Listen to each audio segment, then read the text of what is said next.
Hello TF2 fans, pans, and those who may have a VAC ban.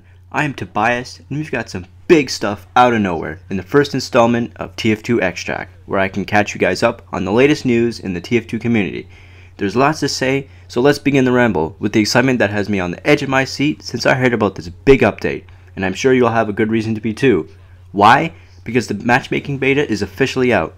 You heard me. The comp beta passes are currently being passed out slowly, but some have already hopped in to join the fun.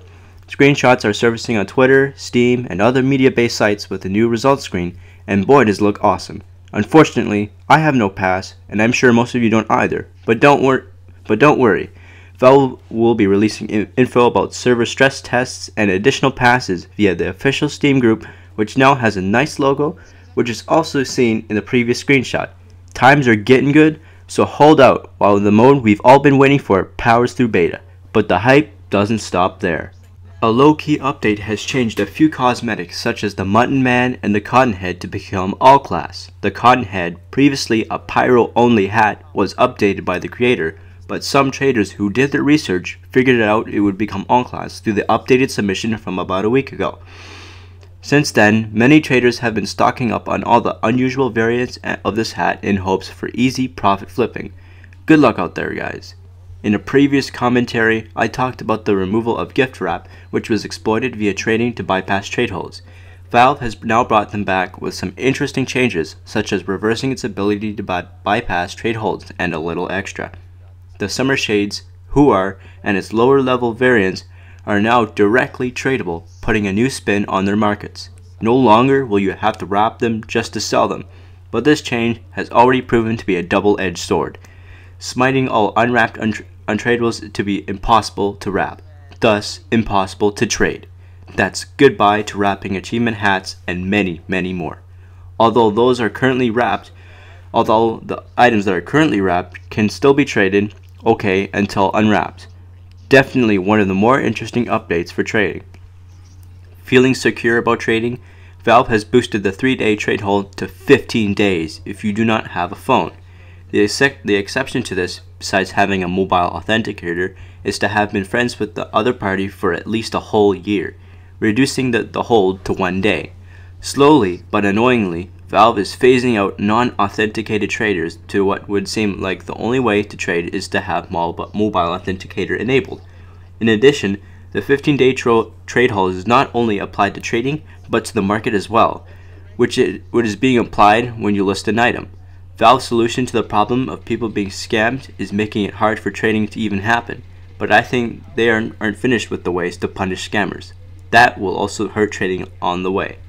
Doesn't sound too good, does it? Guess what sounds annoying? Ever feel that just killing your enemies just wasn't enough?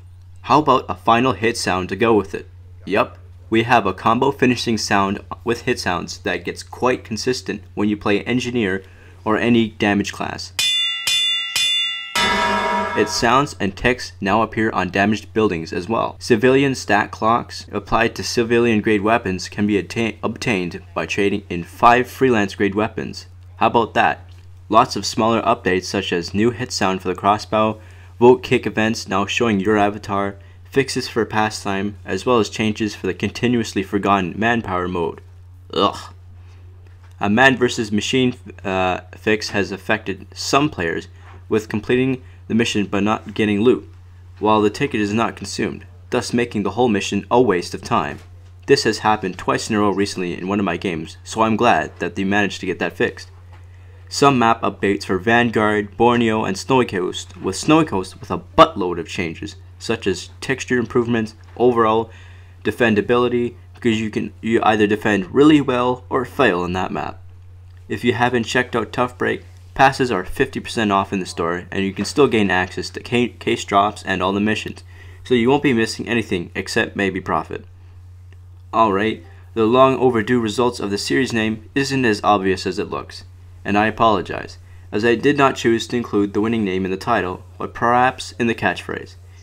If you couldn't tell who the winner is, Maga with the entry TF2 Catch-Up, which was surprisingly simple, yet a great name, you can all expect to see a speed art of him soon. How fun! And congrats on the winning entries, as well as thank you to everyone who submitted a name. That's all for this episode of TF2 Extract. I hope you enjoyed it as much as I have, as you may have noticed a difference with my voice, or more specifically, my mic. I picked up a Blue Yeti microphone that works wonders with clearing out the static and overall making me sound clear. I just couldn't wait to try it out. Thank you all for listening, and as you know, I'm Tobias, and I'll catch you guys later.